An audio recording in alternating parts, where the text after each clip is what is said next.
हाँ तो स्टूडेंट्स, ये रही आपकी प्रॉब्लम नंबर 9.1 प्राइम। इसको प्राइम लिखने का असल मतलब ये है कि ये एक ऐसी प्रॉब्लम है जो असाइनमेंट में बच्चे को मिली हुई है, तो हम इसको हल कर रहे हैं। ठीक है जी।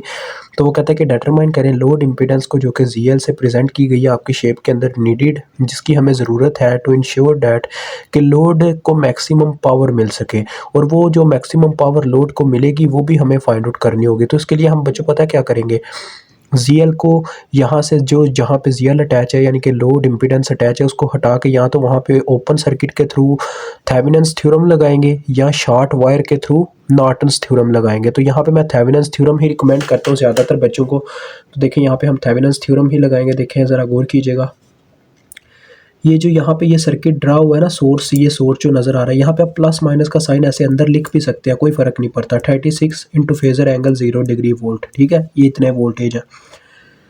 और ये है 24 ओम का रजिस्टर। और ये आपकी वहाँ पे जो क्वेश्चन जहाँ पे दिया गया है, ये वहाँ पे एक मिस्टेक है, वहाँ पे इसके साथ जे नहीं लिखा हुआ। अगर ये बच्चों जे नहीं लिखा होगा तो ये एक रेजिस्टेंस होगी 16 ओम, वो एक रेजिस्टेंस होगी, वो एक रॉन्ग चीज़ है।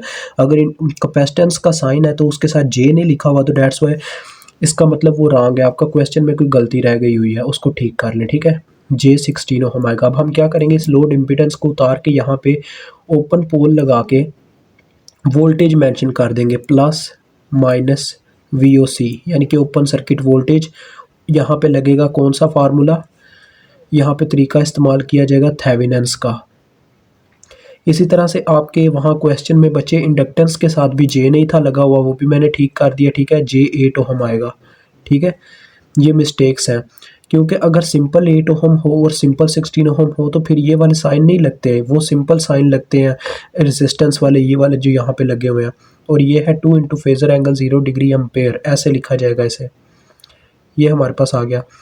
अब बच्चों देखो, मुझे VOC को कैलकुलेट करना है। VOC ऐसे ही है, जैसे ज़रा गौर कीजिएगा, VOC इन दो नोड्स के दरमियान है। यहाँ पे हम नोडल एनालिसिस टेक्निक का इस्तेमाल करेंगे थोड़ा सा, ठीक है, थोड़ा सा, ज़्यादा नहीं।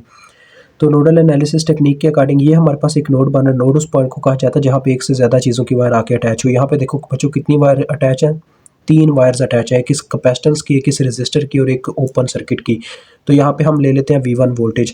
ऐसे ही यहाँ पे भी हमारे पास एक नोड है, यहाँ पे भी 3 चीज़ों की वायर अटैच है, एक करंट सोर्स, एक इस इम्पीडेंस और एक इस साइड से वोल्टेज सोर्स की। तो यहाँ पे V2 वोल्टेज ले लेते हैं। एक नीचे पूरा सरफेस नोड बनता है, ये पूरा एक सरफेस है जो सारे कॉमन हो रहे हैं, यानी कि 4 वायर्स आके नीचे कॉमन हो रही है, डैट्स वाई ये पूरा एक सरफेस नोड बनेगा। अब मैं आपको बताता चलूँ नोड होता क्या है, ताकि आपको ये भी चीज़ याद रहे। नोड बच्चों वो पॉइंट होता है जहाँ पे एक से ज़्यादा चीज़ों की वायर अटैच हो, और एक वो नोड जहाँ पे 2 चीज़ों की वायर अटैच हो उसे कहते हैं बाइनरी नोड। वो हम कंसीडर नहीं करते, वो हमारे क्वेश्चन को मुश्किल बनाता होता है। हम हमेशा कंसीडर करते हैं हायर नोड को और सरफेस नोड को। हायर नोड होता है जहाँ पे 3 चीज़ों की वायर अटैच हो, जैसे कि ये था और ये था। और सरफेस नोड वो होता है जहाँ पे पूरी सतह क्या हो, एक नोड बना रही हो। तो एक नोड को लाजमी हमें ग्राउंड करना पड़ता है हमेशा। अब मुझे V1 और V2 की बच्चों वैल्यू कैलकुलेट करनी पड़ेगी। VOC अगर मुझे कैलकुलेट करनी है, वो कैसे देखें, VOC ऐसी है जैसे ये सुपर नोड बना रही है यहाँ पे। तो VOC का जिस तरफ पॉजिटिव साइन है उस तरफ के वोल्टेज प्लस में आ जाएंगे, यानी कि प्लस V1 आ जाएंगे, और जिस तरफ नेगेटिव साइन है वो वाले वोल्टेज माइनस में आ जाएंगे, माइनस V2। ये इसकी इक्वेशन बनेगी। अब आप इन दोनों की वैल्यू निकाल लें थ्रू KCL। अब मैं पहले KCL अप्लाई करता हूँ नोड 1 पे। तो देखो बच्चों, KCL क्या कहता था, KCL कहता था sum of entering current is equal to sum of leaving current. तो मुझे इस दोनों वायर्स की करंट का नहीं पता, तो मैं क्या करता हूँ, पहले इस तरफ एक करंट को लीव करवाता हूँ। तो लिविंग करंट्स मैं लेफ्ट हैंड साइड पे लिखूंगा, ठीक है। तो V1 माइनस, जहाँ से करंट हम लीव करवाते हैं उसी वक्त उसके आगे लिखना होता है V1, उस नोड के वोल्टेज लिख के आगे माइनस लिखना होता है। तो V1 माइनस, ये करंट देखें यहाँ से चलती चलती जाके इसके पॉजिटिव पोल में एंटर हुई, तो लिहाजा ये वाले वोल्टेज आ गए 36 इंटू फेजर एंगल 0 डिग्री, ठीक है। और फिर यहाँ से भी करंट ने लीव किया, क्योंकि नोड टू नोड मूवमेंट होनी होती है, तो यहाँ से भी करंट अभी लीव करेगी, तो फिर से माइनस आ जाएगा और ये जाकर फिर न्यूट्रल में एंटर होगी, तो -0, और जितनी रेजिस्टेंस रास्ते में वो आगे बटे में वो है 224। उसके बाद बच्चों एक यही वायर बचती है इसके घेरे में, दूसरी वायर ओपन है, वहाँ पे तो करंट फ्लो ही नहीं करेगा, बस ये वायर रह जाती है। तो इस यहाँ से भी करंट लीव करेगी, तो हमारे पास आ जाएगा देखें प्लस V1 माइनस, क्योंकि यहाँ से हम लीव करवा रहे हैं, तो ये करंट जाके न्यूट्रल में एंटर कर जाएगी V1 माइनस 0, और जितनी रेजिस्टेंस रास्ते में वो आ जाएगी बटे में J कितना आया 16, J16 which is equal to 0। ये हमारे पास आ गया। अब आप क्या करेंगे जी, अब आप सभी जानते हैं हमने करना क्या है। करना बस इतना ही है जी कि इसका बटा ख़त्म करना है किसी तरीके से। बटा यही हो सकता है, या तो LCM ले लें या जो टर्म बनती है उससे हम मल्टीप्लाई कर दें तो देखें 24 और 16 इन दोनों का एलसीएम लेके देखते हैं। जे तो हमारा आएगा ही आएगा। 24 और 16 का एलसीएम लेते हैं। देखें 8 3 बार 24, 8 2 बार 16, 2 एक बार, फिर 3 एक बार, ये आएगा 8 2 बार 16, 16 3 बार 54। 54 से हमें इसको ज़रब देनी होगी। 16 3 बार 54 ही होता है, नहीं मेरे ख्याल में गलती कर रहा हूँ, 48 होता है। सॉरी बच्चों 48 होता है। 48 से हम इसको ज़रब दें 48 जे से तो इसका बटा कैंसिल हो जाएगा। 48 जे से जब हम ज़रब देंगे, देखें यहाँ पे जब 48 जे ज़रब हुआ 24 1 ज़ार 24 2 ज़ार 48 होता है, तो 2 जे ऊपर ज़रब खा जाएगा तो ये आ जाएगा देखो 2 जे V1 और साथ में जब इसके साथ 2 जे ज़रब खाएगा तो देखो 2 जे 36 से ज़रब खाने लगा। अब मुझे कम्प्लेक्स मोड में कैलकुलेटर को लेके जाना पड़ेगा, ये चलेगा कम्प्लेक्स मोड में, ठीक है।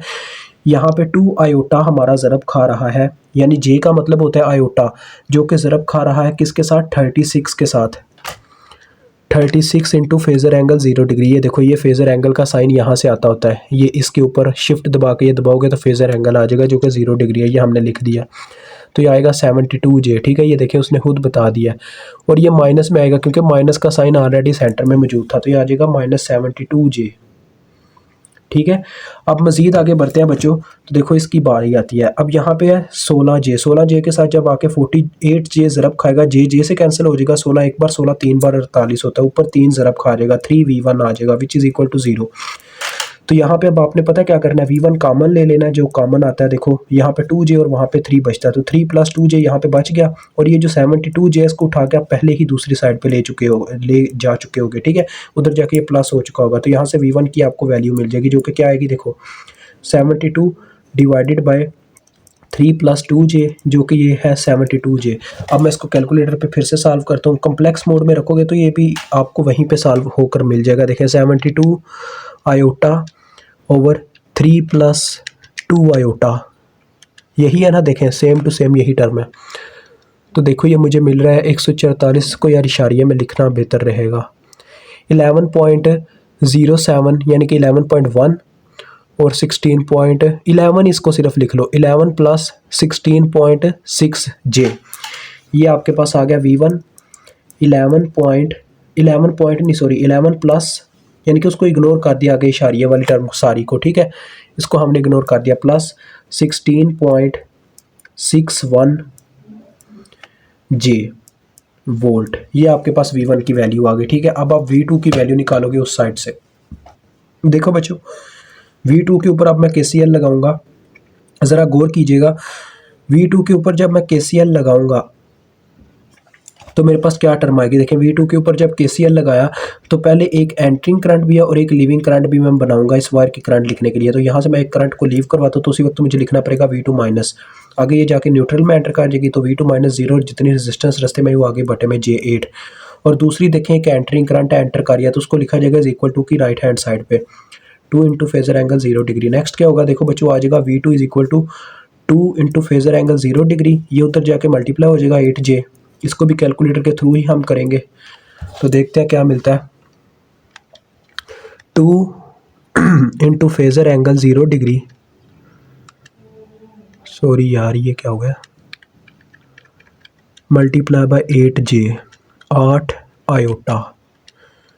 ये देखो बच्चों 16J आ रहा है, यानी कि ये वोल्टेज आ गया 16J वोल्ट, ठीक है। V2 भी आपको मिल गया और V1 भी मिल गया। अब आप VOC निकाल सकते हैं। देखें VOC आ जाएगा V1 माइनस V2, जो कि हमने शुरू में ही इक्वेशन लिखी थी। V1 की क्या वैल्यू आई थी, 11 + 16.61J, ठीक है। और V2 की वैल्यू आगे माइनस V2 आता है, तो V2 की वैल्यू है 16J। देखो जब इसमें से माइनस करेंगे ये तो आ जाएगा 11 + 0.61J, ये मेरे पास आ जाएगा। इसको कन्वर्ट कर लेते हैं बच्चों एंगल की फॉर्म में, वो कैसे करेंगे मैं आपको बताता हूँ। देखें कॉम्प्लेक्स फॉर्म में मैंने रखा, अब इसको एंगल की फॉर्म में कन्वर्ट करने के लिए आप लिखोगे, देखो ये है यहाँ पे होता साइन यार, ये पोल का फेज़र एंगल डिग्री में कन्वर्ट करने के लिए यहाँ पे शिफ्ट लिख के फेज़र दबाओगे, यार ये क्या हो गया, अल्फ़ा नहीं सॉरी ये कम्प्लेक्स मोड में शायद इसीलिए नहीं आ रहा, मैं इस तरह से करता हूँ जी। कम्प्लेक्स मोड से निकाल के आपने ये पोल यहाँ पे लाना, ठीक है। और जो रियल नंबर है वो आपने पहले लिखना है 11, फिर कामा डालना है, ठीक है जी। ये यहाँ से काम आ जाएगा। और फिर आगे आपने ये वाला नंबर दूसरा लिखना है 0.61, तो ये आपको एंगल की फॉर्म में वैल्यू देगा। देखें रेडियस और साथ में थीटा। रेडियस है बच्चों इसका 11.02, ठीक है, 11.02 इंटू फेजर एंगल आ रहा है मेरे पास 3.17, ठीक है, 3.17 डिग्री वोल्ट। ये आपके पास VOC की वैल्यू आ गई। अब आप क्या निकालोगे, जी थेवेनिन्स निकालोगे। जी थेवेनिन्स निकालने के लिए आपने क्या करना है बच्चों, सारे वोल्टेज सोर्सेज और करंट सोर्सेज को शट डाउन कर देना है, और जहाँ पे आपने ओपन सर्किट लगाया था अपना क्या नाम है VOC फाइंड आउट किए थे, वहाँ पे आपने जी थेवेनिन्स मालूम करनी है। तो देखें क्या होगा, ज़रा गौर कीजिएगा। ये सेंटर में आगे ओपन पोल और ये आगे अपना इंडक्टर, ठीक है, जो कि था J8 ओहम का। और ये जो करंट सोर्स है बच्चों ये ओपन हो चुका होगा, क्योंकि जब करंट सोर्स शट डाउन होता है तो वैसा ओपन सर्किट के तौर पे वर्क करता है, ठीक है। यहाँ पे आएगा जी थेवेनिन्स। ये आपके सामने ड्रा कर रहा हूँ इस शेप को देखते हुए। देखें इस साइड पे क्या होगा, ये आ जाएगा अपने पास कैपेसिटेंस वाला वो हिस्सा J16 ओहम, और पीछे ये रजिस्टर भी आ जाएगा, ठीक है। और ये जो कैपेसिटर है ना, ये जो वोल्टेज सोर्स है ना, ये शट डाउन हो तो एज अ शॉर्ट वायर के तौर पे वर्क करता है। ये शॉर्ट वायर आ गई, ठीक है। ये कैपेसिटर जो है शॉर्ट वायर के तौर पे वर्क करना स्टार्ट हो गया। अब ज़रा गौर कीजिए, ये हमें जी थेवेनिन्स निकालनी है। पहले तो ये सिंप्लीफाई होता है। देखें जब दो रजिस्टर या दो इम्पीडेंसेस के दरमियान बच्चों दोनों पोल्स अपर और लोअर टर्मिनल दोनों टर्मिनल कॉमन हो तो वो पैरेलल में होते हैं, अगर एक टर्मिनल कॉमन हो तो वो सीरीज में होते हैं, ठीक है। ये चीज़ याद रखिएगा। अब देखो इन दोनों के दरमियान 24 और इसके दरमियान एक टर्मिनल यहाँ पे कॉमन हो रहा है वायर का, और दूसरा टर्मिनल यहाँ पे नीचे से कॉमन हो रहा है, यानी ये दोनों पैरेलल में है। तो इनका पैरेलल मैं निकालूंगा Z1 के नाम से। ऊपर वैल्यूज़ की मल्टीप्लिकेशन हो जाएगी, यानी कि 24 मल्टीप्लाई बाय 16J, और नीचे वैल्यूज़ का सम हो जाएगा 24 प्लस 16J। अब ये हमें कैलकुलेटर ही बताएगा इसकी क्या फॉर्म आती है। फिर से आपने क्या करना है, मोड में जाके कैलकुलेटर को कॉम्प्लेक्स मोड में फेंक देना, ठीक है। और देखें ऊपर हम बटा लेंगे और हमारे पास है 24 इंटू 16J यहाँ से आएगा, ये आयोटा आयोटा का मैंने आपको बताया, आयोटा हमारी ज़ुबान में J होता है। और नीचे है 24 प्लस 16J मीन्स के आयोटा। तो ये देखो मुझे आंसर दे रहा है, इसको इशारिये की फॉर्म में ही आपने लिख लेना है। 7.38 प्लस 11.1, यानी कि 7.38 प्लस 11.1 J आपके पास इसकी इम्पीडेंस आ गई इन दोनों की। आपने क्या किया, इन दोनों को उतार के चेक किया कि इन दोनों की जगह एक से भी काम चलाया जा सकता है, तो आपने इन दोनों को उतार के एक इम्पीडेंस लगा दी, ठीक है। अब देखो जब वो एक मैं लगाऊंगा तो ये सर्किट का क्या हाल होगा, मतलब कि ये किस फॉर्म में रह चुका होगा। इस फॉर्म में देखें, वो एक इम्पीडेंस बच्चों इस फॉर्म में मैं इस बॉक्स की फॉर्म में प्रेजेंट करता हूँ जिसका नाम Z1 है, और इस तरफ आपको पता है लगा हुआ है एक हमारा इम्पीडेंस अभी। तो ये जो वायर ओपन है इसको ड्रा करो या ना करो कोई फ़र्क नहीं पड़ता, क्योंकि उसमें कुछ है ही नहीं। तो यहाँ से आपने जी थेवेनिन्स निकालनी है। अब ज़रा गौर करें, इन दोनों के दरमियान सिर्फ एक टर्मिनल कॉमन हो रहा है J8 और Z1 के दरमियान, दूसरा दोनों का ओपन है, तो ये दोनों सीरीज़ में हुए। तो जी थेवेनिन्स बराबर आ जाएगी इन दोनों के सम के, Z1 प्लस J8 ओहम हो जाएगा, यानी कि 7.38 प्लस 11.1 J जो था आपका Z1 प्लस J8, यानी कि दोनों का सम हो गया, ठीक है। तो देखिए आपके पास जी थेवेनिन्स आ जाएगी which is equal to 7.38 plus 8 इसमें जमा करो तो ये 19 हो जाएगा, मैं वैसे चेक कर लेता हूँ, प्लस 8 आयोटा। जी बच्चों बिल्कुल 7.38 प्लस 19.1 J, ये आपके पास आ गई क्या, जी थेवेनिन्स।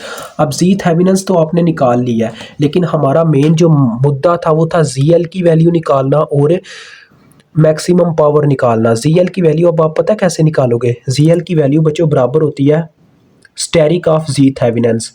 जी थेवेनिन्स का स्टेरिक मीन्स इसका बार लेना, बार से क्या होगा, आयोटा वाले टर्म का बस साइन चेंज हो जाएगा, ठीक है। ये ZL की मतलब वैल्यू इस तरह से निकाली जाती है। तो ZL इज इक्वल टू, देखो आयोटा वाली टर्म का साइन चेंज हो जाएगा, यानी कि J वाली टर्म का। तो ZL बराबर होगा 7.38, यहाँ पे प्लस है ना तो सेंटर में बस हमने माइनस लगा देना, ये इसकी वैल्यू आ गई ZL की, ठीक है। ये आपके पास ZL फाइंड आउट हो गया। अब आपने निकालना, देखो मैक्सिमम पावर निकालनी है, तो उसके लिए हम पता क्या करेंगे, ज़रा देखिएगा, हम वो सर्किट बनाएंगे जो थेवेनिन्स कहता है, यानी कि VOC के साथ आप क्या करें, अपने जो आपने अपनी इम्पीडेंस निकाली है उसको सीरीज़ में लगा दें और फिर जो आपने सर्किट कट आउट किया था वो आपने अटैच करना होता है, लेकिन यहाँ पे कट आउट की कोई कहानी ही नहीं है। हमारे पास डायरेक्ट देखो जी थेवेनिन के साथ लगेगा अपना जी एल, ठीक है बच्चों, जी एल लगेगा इस तरह से।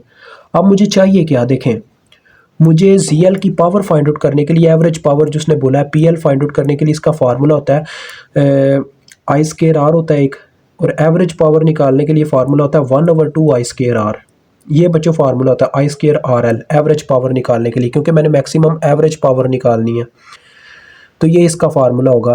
तो लिहाजा मुझे आर एल की वैल्यू तो मिली हुई है, यानी कि आर एल मतलब इसका ओरिजिनल पार्ट, मतलब रियल पार्ट है 7.38, ये हमें मिल चुका हुआ है। आई की वैल्यू नहीं पता जो हमारे मतलब के इम्पिडेंस में से गुजरती है, वो हम कैसे कैलकुलेट करेंगे, देखें हम यहाँ पे लगाएंगे बच्चों अपना के वी एल, आई की वैल्यू कैलकुलेट करने के लिए जो जी एल में से गुजरती है, ठीक है।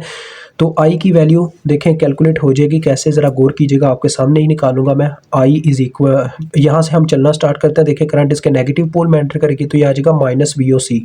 वी ओ सी की वैल्यू देखें क्या थी आपके पास, ये थी आपके पास, तो ये आप यहाँ पे पुट करोगे जो कि थी 11.02 इंटू फेजर एंगल 3.17, ठीक है। ये आप पुट करोगे वी ओ सी की वैल्यू। आगे मजीद बढ़ते हैं तो जी थेवेनिन आता है जिसके साथ करंट मल्टीप्लाई हो जाएगी, यानी कि इसके वोल्टेज लिखने हैं ना तो आई इंटू जी थेवेनिन लिखा जाएगा। तो आई इंटू जी थेवेनिन मीन्स ये क्या आ जाएगा, आई इंटू जी थेवेनिन, आई ऐसे बाहर आ गया और इंटू जी थेवेनिन आ गया, ठीक है बच्चों। उसके बाद आप ये भी जानते हो जब जी एल में से गुजरेगी तो उसका भी यही आएगा, आई इंटू जी एल आएगा। तो अगर बच्चों आई इंटू जी एल प्लस ये ऐसे लिखा हो आई इंटू जी थेवेनिन, क्योंकि मैं यहाँ पे एक स्टेप शॉर्ट करना चाहता हूँ, इन दोनों में से अगर आई कॉमन ले लिया जाए तो ऐसे लिखा नहीं जा सकता, आई इंटू जी थेवेनिन प्लस जी एल लिखा जा सकता है ना। तो ये यहाँ पे जाके चक्कर मुकम्मल होगा तो इज इक्वल टू 0 लिख दिया जाएगा। अब ज़रा गौर से देखिएगा, आई की वैल्यू आप यहीं से निकाल पाओगे, देखें आई इज इक्वल टू, ये उधर जाके प्लस हो चुका होगा 11.02 इंटू फेजर एंगल आया होगा 3.17 डिग्री, ठीक है, और बटे में जाएगा जी थेवेनिन प्लस जी एल। अब देखो बच्चों जी थेवेनिन की जो वैल्यू है वो है 7.38 प्लस 19.1 जे, इसकी वैल्यू क्या है देखें, इसमें जो इसका जे वाला पार्ट है, अब ये चले मैं पुट करके दिखा देता हूँ। पहले जी थेवेनिन पुट करूँगा 7.38 प्लस 11.1 जे, फिर जी एल पुट करता हूँ जो कि है 7.38 और माइनस 11.1 जे, क्योंकि दोनों जमा हो रहे थे ना। तो देखो ये टर्म आपस में कट गई और यहाँ से आपको मिल जाएगा क्या, आपका आई का वैल्यू। अभी मैं आपको निकाल के देता हूँ।